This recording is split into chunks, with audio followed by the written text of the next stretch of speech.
प्रिय विद्यार्थियों, मैथमेटिक्स की ऑनलाइन क्लास में आपका स्वागत है। आज हम प्रश्नावली 3 मैट्रिक्स पढ़ेंगे, यानी आव्यूह। आव्यूह हमारे राजस्थान बोर्ड में 3 नंबर की प्रश्नावली आती है। इसमें एक प्रश्न 1 नंबर का आता है, एक 2 नंबर का आता है।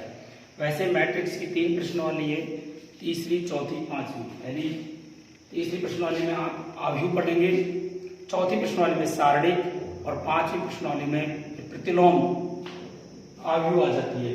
तो 3 नंबर का इस प्रश्नावली में मैटर है। यूनिट 3 को आप पढ़िए। पहले इसमें कुछ परिभाषाएं मैं पहले आपको बताता हूँ कि मैट्रिक्स क्या होती है ना। मैट्रिक्स यानी कि आव्यूह क्या होती है। ये एक ऐसा आयताकार या वर्गाकार क्रम विन्यास है जिसमें संख्याओं या राशियों को एक व्यवस्थित ढंग से लिखा जाता है, यानी कि मैट्रिक्स आव्यूह। आव्यूह क्या चीज है यहाँ पर? आव्यूह एक ऐसा आयताकार या वर्गाकार क्रम विन्यास है जिसमें राशियों या संख्याओं को एक निश्चित क्रम से लिखा जाता हो, उसे हम आव्यूह कहते हैं। अब आव्यूह को लिखा कैसे है? आव्यूह को हमेशा एबीसीडी के बड़े अक्षरों से लिखते हैं, ध्यान रखना।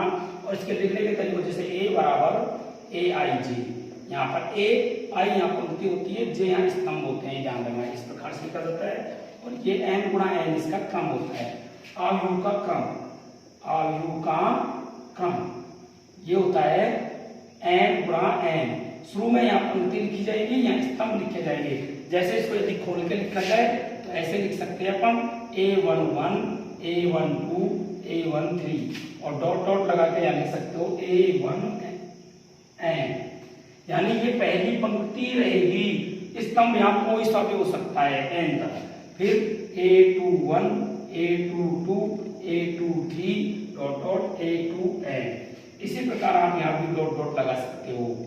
ये डॉट डॉट लगा दिया, ये हमने डॉट डॉट लगा दिया, ये भी डॉट डॉट लगा दिया। और यहाँ देख सकते हो आप, देखो यहाँ पर ये स्तंभ लाइन है। खड़ी लाइन किसकी है? स्तंभ की। स्तंभ में आप लिख सकते हो ए ये पंक्ति है, मान लीजिए पहली पंक्ति, दूसरी पंक्ति, तीसरी पंक्ति। पंक्ति को आप देखिए ये स्तंभ है, जैसे M1, AM2, AM3, AMN। अभी मैं आपको समझा देता हूँ पूरा मेथड क्या है। M भी तो पंक्ति है, ये M भी तो क्या है? पंक्ति। और NO क्या है? स्तंभ। ये NO स्तंभ है, तो इसका M गुणा N क्रम होता है। एक बात ध्यान रखना, यहाँ इसको R1 बोलेंगे, इसको R2 बोलेंगे और इसको RM बोलेंगे। पंक्तियों को हम R से लिखते हैं। और ये स्तंभ कॉलम C1, ये C2, ये C3 और ये CN है। ध्यान रखना, किसी भी आव्यूह का क्रम M गुणा N होता है, यानी पहले पंक्ति और फिर स्तंभ होते हैं, उसमें ध्यान रखने की बात है। अगला टॉपिक जैसे अपन पढ़ते हैं पंक्ति आव्यूह। पंक्ति आव्यूह में ध्यान रखना, सिर्फ एक पंक्ति आती है। पंक्ति आव्यूह में क्या है? ये पंक्ति दी गई होगी, सिर्फ एक पंक्ति आएगी। स्तंभ चाहे कितने भी हो, लेकिन पंक्ति एक ही आती है, उसको आप पंक्ति आव्यूह बोलेंगे। पंक्ति आव्यूह जैसे ए बराबर 1, 2, 3। ये स्तंभ हमारे कितने भी हैं, इसको आप लिख सकते हो 1 गुणा 3।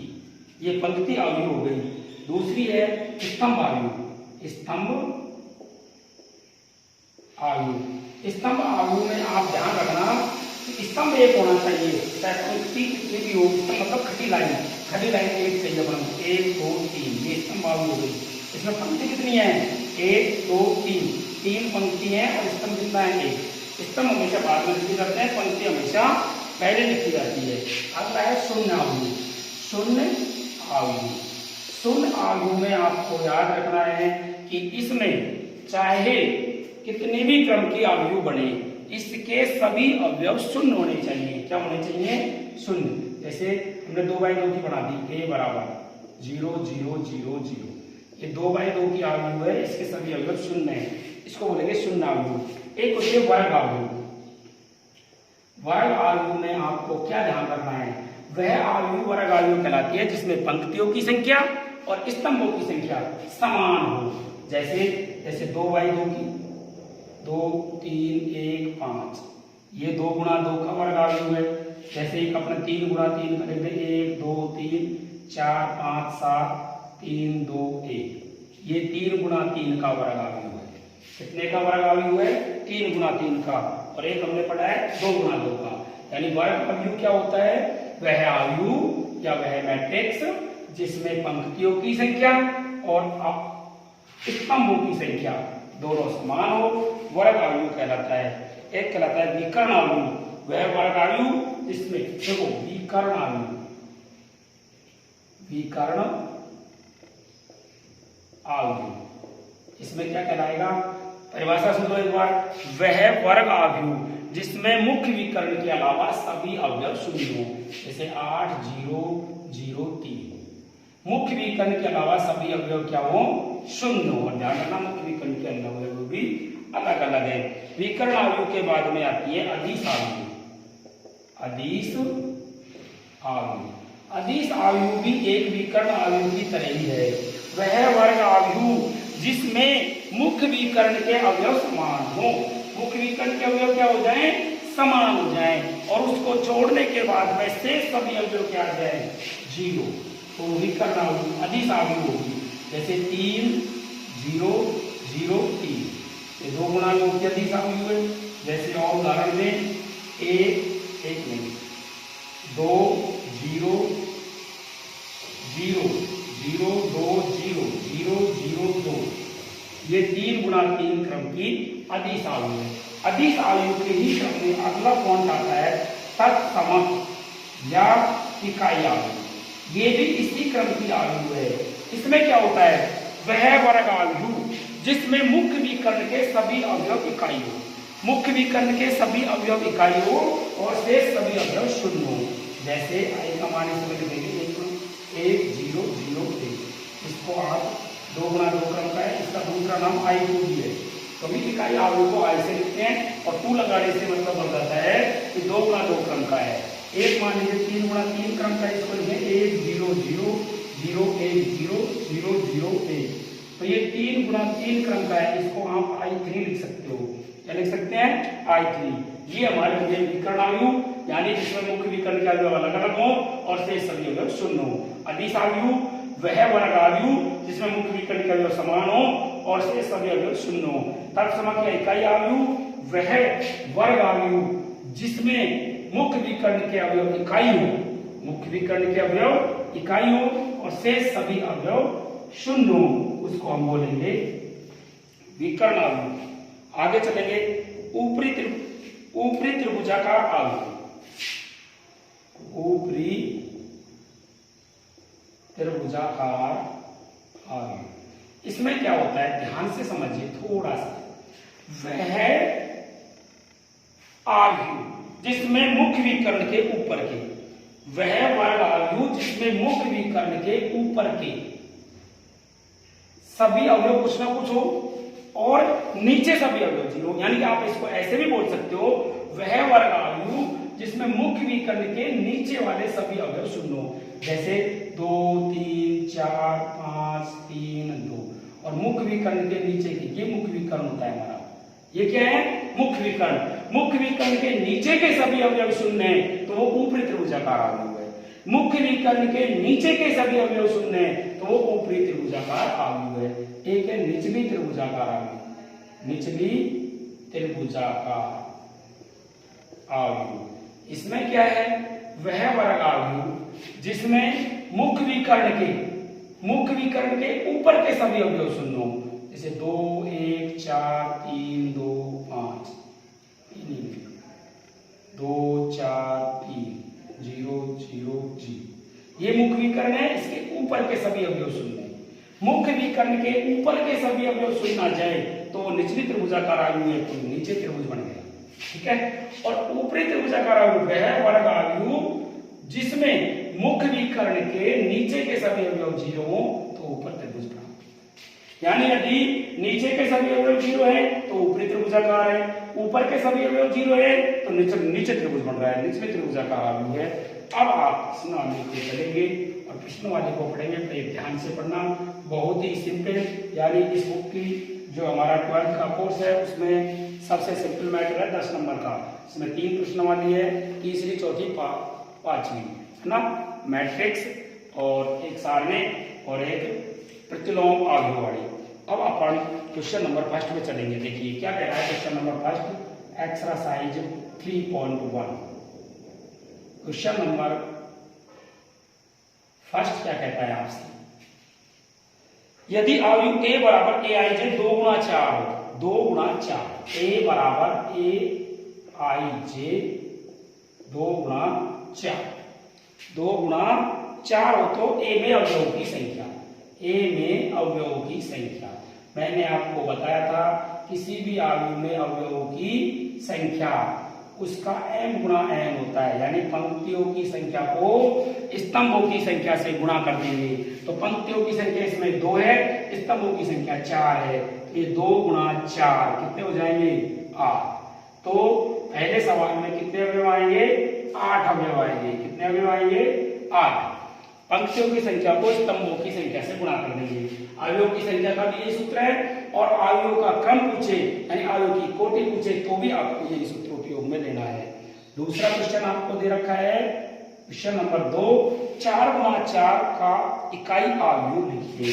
अब देखो 4 गुणा 4 का इकाई अवयव, इकाई अवयव, इसके लिए आपको क्या करना है, इकाई अवयव का नियम याद रखना है कि मुख्य विकर्ण का सभी अवयव 1 होना चाहिए, उसके बाद में सभी अवयव आपको 0 दिखाने हैं। तो इसको लिख लेंगे 1 1 1 1, 0 0 0 0 0 0 0 0 0 0 0। ये हमारी हो गई 4 गुणा 4 का इकाई अवयव। इसमें मुख्य विकर्ण के सभी अवयव इकाई है, बाकी सब 0 है। 4 गुणा 4 का मतलब होता है 4 ही तो पंक्ति, 1 2 3 4 और 4 ही स्तंभ, 3 4। क्वेश्चन नंबर 3 देखिए आप। क्वेश्चन नंबर 3 में आपको दिया गया है यदि k प्लस 4, यदि k plus 4 minus 1 3 k minus 6 बराबर a minus 1, a minus 1, 3 minus 4, 3 minus 4। इन दोनों अवयवों को आप देखिए, इसमें एक पहली पंक्ति दूसरी पंक्ति, दो तो पंक्ति हो गई, एक स्तंभ दो स्तंभ, 2 ही स्तंभ हो गए। इसमें देखिए पहली पंक्ति दूसरी पंक्ति, 2 पंक्ति हो गई, 1 2 स्तंभ, 2 गुणा 2, यानी बराबर के निशान के दोनों तरफ 2 आयु दी गई हैं और दोनों आयु का क्रम समान है। जब दोनों आयु का क्रम समान हो तो तुल्य आयु कहलाती हैं। हम तुल्य आयु की परिभाषा में लिख लेंगे कि जब दी गई दोनों आयु का क्रम समान हो, यानी कि उनकी कोटियां समान हो, तो वो दोनों तुल्य आयु कहलाती हैं और तुल्य आयु में संगत अवयव समान होते हैं। यहाँ दोनों आयुओं की कोटियां समान हैं, अतः संगत अवयव समान होंगे, संगत अवयव समान होंगे। संगत अवयव कैसे होंगे समान। अब संगत अवयव को समान करने के लिए आपको किसका मान पूछा गया, इसमें a का मान पूछा गया। तो a के बराबर में कौन सा अवयव आएगा, ये आएगा। a बराबर में आप ये लिखोगे k प्लस 4 बराबर a, क्योंकि ये पहला अवयव ये पहला अवयव। अब आप एक बात याद रखना कि k प्लस 4 बराबर a, दोनों में a और k दो राशि अज्ञात होनी है, इसलिए हम पहले क्या करेंगे k का मान निकाल लेंगे। इसको यहाँ से करेंगे प्रश्न नंबर 3 में, यहाँ से लास्ट के अवयव से k माइनस 6 बराबर माइनस 4 आ रहा है, अतः आप यहाँ लिखोगे k माइनस 6 बराबर माइनस 4। तो k बराबर माइनस 4 और प्लस 6, तो k बराबर हो गया 2। अब लिखो आप पुनः, अब इस अवयव को बराबर कर लो, k प्लस 4 बराबर 1, k प्लस 4 बराबर 1। तो k का मान कितना निकाल लिया हमने, 2 प्लस 4 बराबर 1, a का मान कितना गया 6। तुल्य आयु की परिभाषा भी याद रखना कि जब दी गई दो आयु का क्रम समान है तो वो दोनों तुल्य आयु कहलाती हैं, और जब किसी प्रश्न के अंदर दो आयु तुल्य आयु होती हैं तो उनके संगत अवयव बराबर आते हैं। संगत अवयव कैसे आएंगे, बराबर आते हैं। अगला प्रश्न नंबर 4 लिखेंगे। ध्यान से देखिए प्रश्न नंबर 4 क्या है। 6 अवयव वाले अवयव के संभावित क्रम लिखने हैं आपको। क्वेश्चन नंबर 4, 6 अवयव वाले अवयव का संभावित क्रम। बड़े ध्यान से देखो, सिंपल काम है। देखो हमने किसी भी अवयव का क्रम के लिए सूत्र पढ़ा था n गुणा n। तो यहाँ पर अवयव कितने रखे हैं 6, और अवयव की संख्या का सूत्र क्या था n गुणा n, और यहाँ अवयव की संख्या कितनी है 6। तो आपको यह ध्यान रखना है कि n गुणा n का मान 6 आना चाहिए। n गुणा n का मान क्या आना चाहिए 6। तो ऐसी संख्या लिख दो जिनमें n गुणा n का मान 6 है। तो यहाँ लिखेंगे अपन 6 गुणा 1। इसमें 6 पंक्ति है, 1 स्तंभ है। 3 गुणा 2, 3 पंक्ति 2 स्तंभ। 2 गुणा 3, 2 पंक्ति 3 स्तंभ। या 6 गुणा 1 गुणा 6, 1 गुणा 6, 1 पंक्ति और 6 स्तंभ। ये अपना क्वेश्चन हो गया। क्वेश्चन नंबर 5 देखिए। क्वेश्चन नंबर 5 में 2 गुणा 2 क्रम का अवयव बनाना है आपको। 2 गुणा 2 क्रम का, और ए बराबर दे रखा है AIJ। अब इसमें लिख देंगे 2 गुणा 2 क्रम का अवयव। इसमें आपको याद रखना है 2 गुणा 2 में बड़े ध्यान से देखना, पंक्ति भी 2 है, स्तंभ भी 2 है। यानी 2 ही तो ये पंक्ति जाएंगी और 2 ही ये स्तंभ जाएंगे। तो इसके अवयव को क्रम मैंने आपको लिखना सिखाया था। पहले A11, A12, A21 और A2। ये हमारे 2 गुणा 2 क्रम की अवयव आ गई। क्या आ गई? 2 गुणा 2 क्रम की अवयव। पहला इसका सूत्र देखेंगे, किस सूत्र से निकालना है। AIJ, पहला सवाल कर रहा हूं मैं। AIJ बराबर 2i माइनस जे बटे 3i प्लस जे।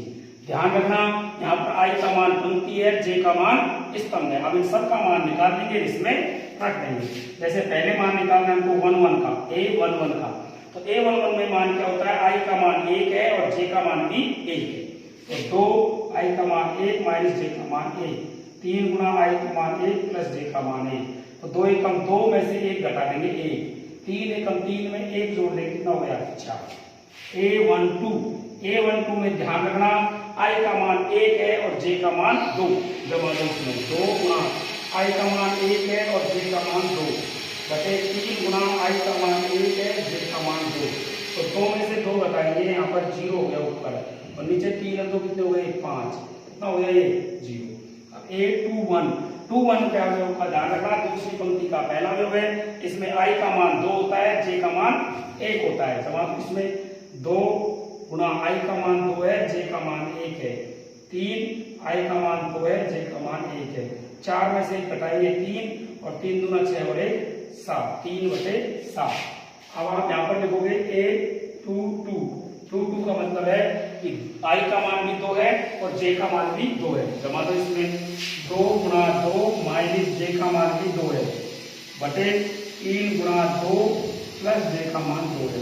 2 दूनी 4 में से 2 घटाएंगे 2, और 3 गुणा 6 2 8, ये हो गया 1 बटे 4। अतः 2 गुणा 2 क्रम का अवयव। अब आप 2 गुणा 2 क्रम का अवयव को किसी भी नाम से लिख देंगे। मान लीजिए ए से, इसमें दिया गया है वैसे ध्यान रखना, ए से दे रखा है तो आप ऐसे लिखोगे A11 का नाम लिखेंगे 1 बटे 4। फिर है A12 का मान है 0। फिर है A21 का मान है 3 बटे 7, और A22 का मान है 1 बटे 4। ये अपना सवाल। ओके, अगले प्रश्न को देखते हैं। इसी सवाल को दोबारा देख लीजिए। एक AIJ दे रखा है, अवयव का नाम A लिखना है। 2 गुणा 2 क्रम का अवयव लिखना है। इसमें ध्यान रखना कि पंक्तियों की संख्या 2 है और स्तंभों की संख्या 2 है। ये अपना 2 गुणा 2 क्रम का अवयव आ गया।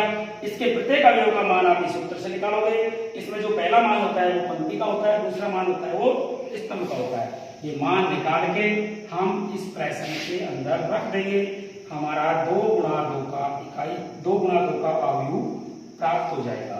आगे हम देखते हैं क्वेश्चन नंबर 5। बड़े ध्यान से शांति से देखना, बहुत सिंपल प्रश्न है। क्वेश्चन नंबर 5,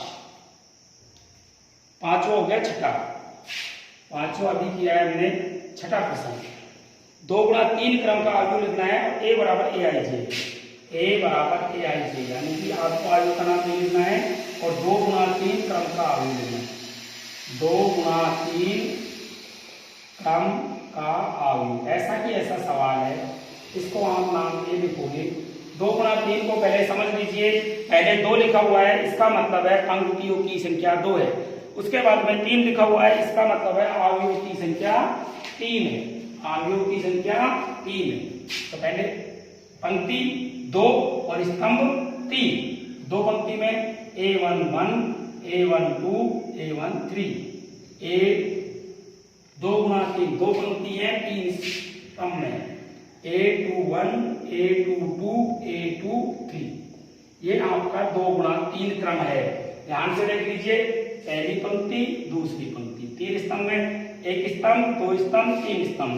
इसमें हमको अवयव किस हिसाब से निकालने हैं, ए आई जे बराबर 1/2, 2i माइनस 3j, मॉड लगा हुआ है 2i माइनस 3j। मॉड का मतलब क्या है मैं आपको बता देता हूं। पहले आपको ये संख्या हल करनी है, हल करने के बाद में जो भी चिन्ह का संख्या बचे उसको मोड का मतलब है प्लस में लिखना है, बस किसमें लिखना है, प्लस में। पहले निकालेंगे A11 का मतलब हो गया i का मान 1 और j का मान भी 1/2, 2 गुणा i का मान 1 माइनस j का मान भी 1, ये हो गया 1/2 और मोड में बचेगा प्लस का 2 और माइनस का 3, तो -1, तो -1 को बाहर निकालेंगे तो +1 ही आ गया।